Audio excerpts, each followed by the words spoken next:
Hello. So, new development. Leivo's gone. And where did it go? Calgary, of course. Apparently Markstrom and Tanev were big on the recruiting for Leivo, which makes sense. They saw him as a player. They know what he can do. I was really hoping that they would sign Leivo a lot earlier. I know that obviously, like most teams, the Canucks are pretty strapped for cap space. They have a lot of bad contracts on the books.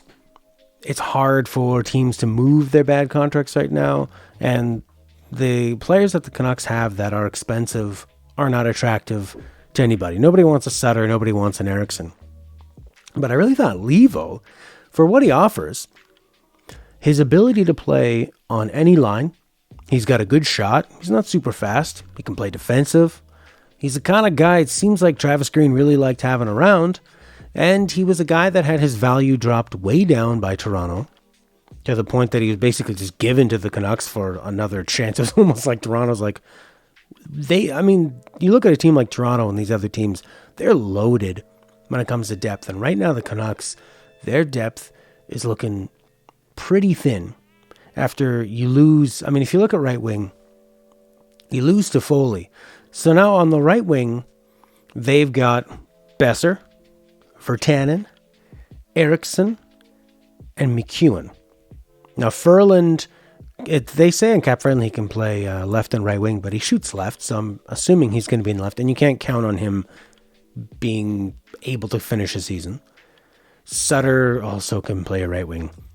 So I would think ideally you're going to start off with Virtanen playing with Pettersson and Miller. They had a couple good shifts in the playoffs, but if he doesn't come to camp really raring to go, and I think he will, but if he doesn't, Green's going to start him right on that fourth line again.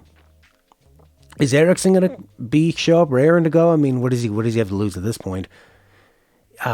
They can't buy him out. They don't really save anything. I think if you bury him in the minors, you only save like $1 million, which is a great reason why having a guy like Leivo at under $1 million. Calgary got him for $875,000 for 1 year. No commitment.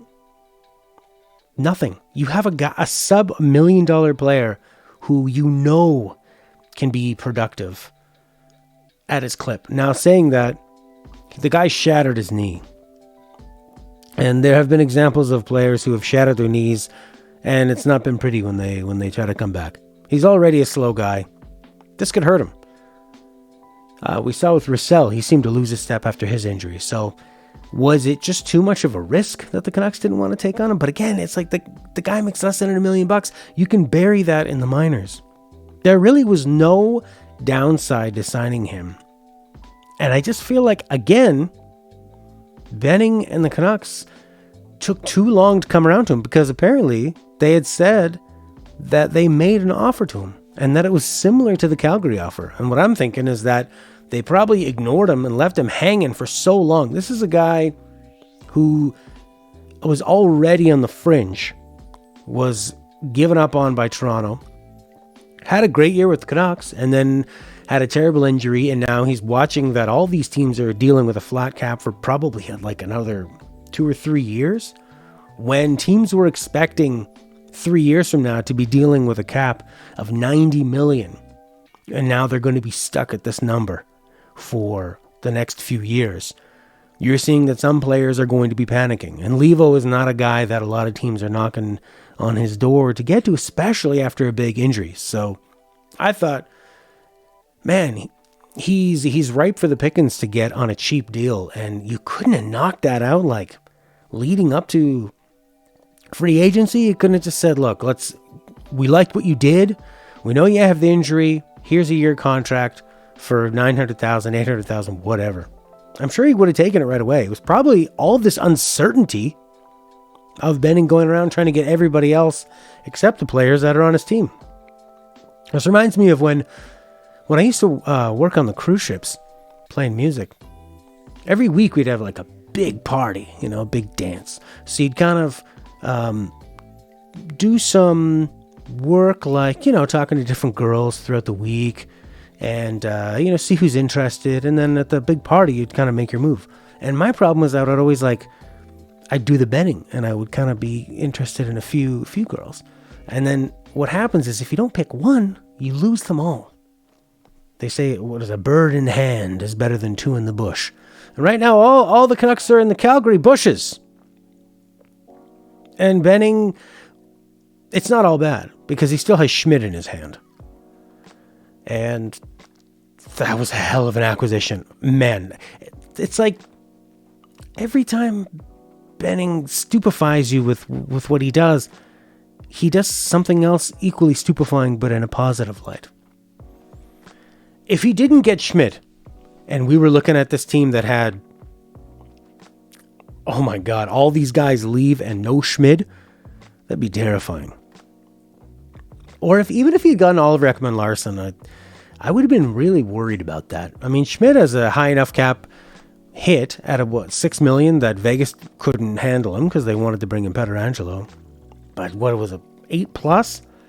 And maybe Ekman-Larsson just needs to get out of Arizona. I mean, who's doing any good work in Arizona? They're just, the culture there is obviously terrible. There's no hope for those players. So he could have been better. But anyways, I digress. Leivo's gone with Tanev, with Markstrom. That sucks. You got to have depth. I mean, even on the right wing, if you've got, say, Virtanen or Brock Besser on the first line, you're probably not going to have Jake on the second line with Bo, but you could have Eriksson.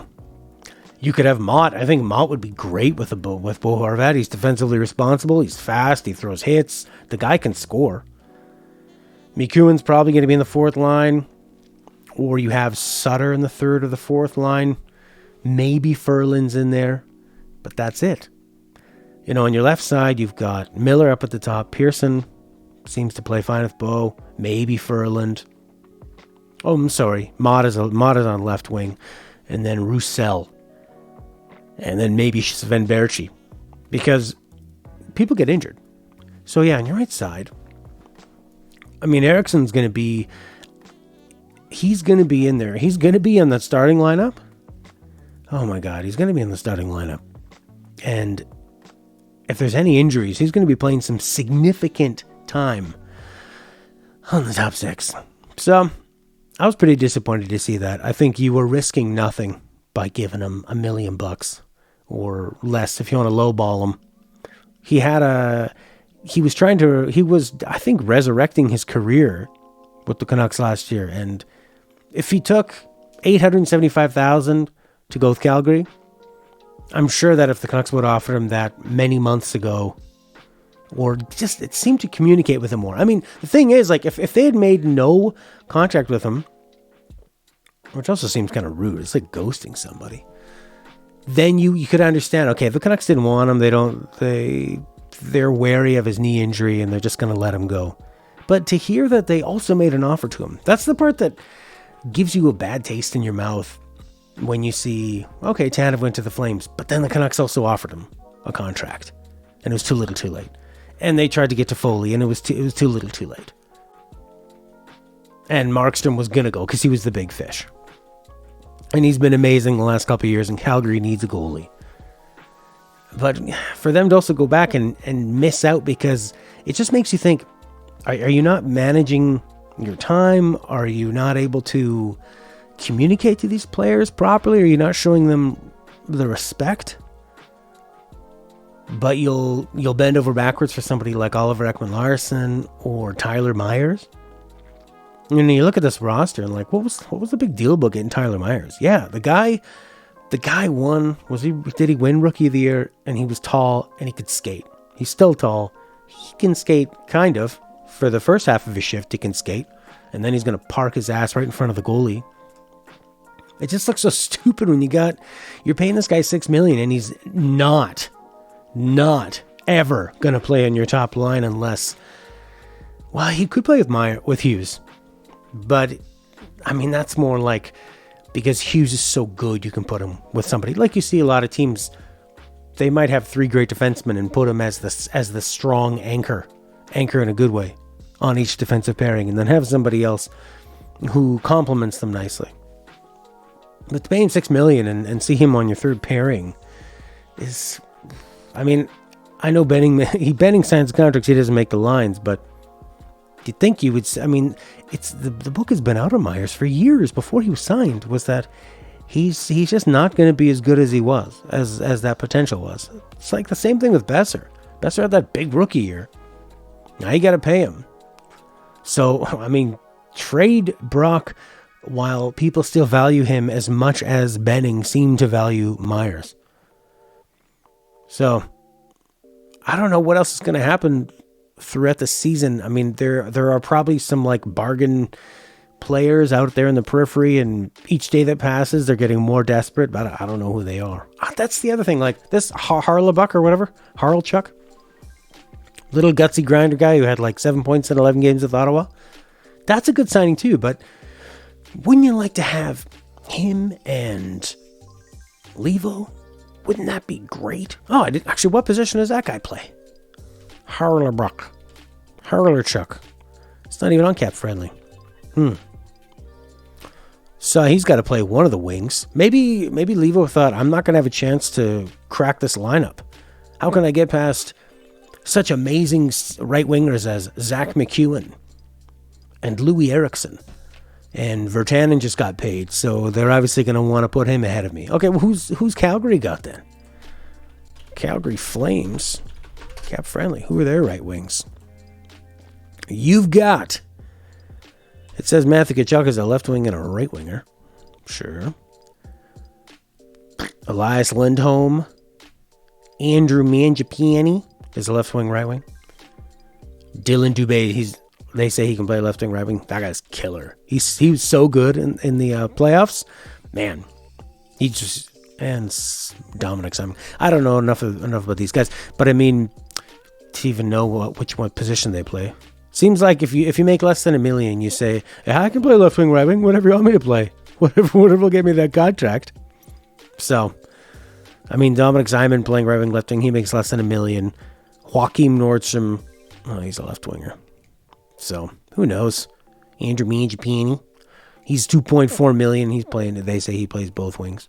So, actually, he probably has more potential to get a regular, maybe second, third line spot in Calgary on the wings. And there's always going to be injuries, right? So, best of luck to Leivo.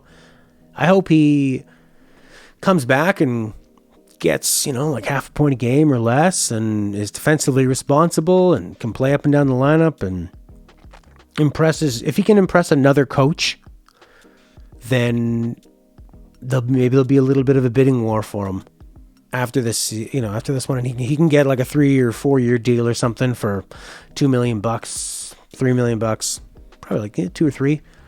It's a bad time to be a free agent, but I hope he does well. Maybe the Canucks will find some bargains along the way. We'll see. I mean, can't wait until training camp or whenever they find out whatever's going to happen. Or if we have hockey again, and I don't know if the world ends. Who knows?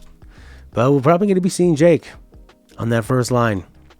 Oh man, what if there's an all-Canadian league, all-Canadian division in the league, and we end up playing Calgary like 8 or 10 times?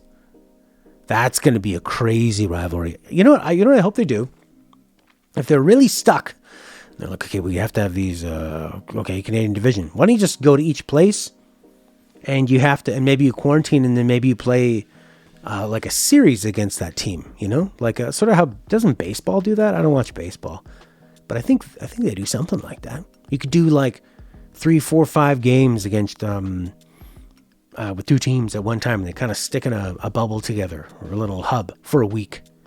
That'd be kind of cool. I think it would make the games really, really intense. You would probably have a lot more parity that way, because you see after like 4 or 5 games, I mean, there's such an emotional desire to sort of come back and prove yourself and play like we can't, we don't want to be swept in this series. That even if it was a regular season series, that I think it would create a lot of excitement. It's funny because on paper you'd think, well, that'd be boring. You're going to see the same team over and over again. But that's what makes it interesting. Getting to know those dickhead players, getting their third line right winger takes a run at your top player, and now you can't wait to see the next game. And guess what? You have like 3 or 4 games in a row against that dickhead. Hopefully that dickhead isn't Leivo. All right. What'd you guys think of that? Bye-bye.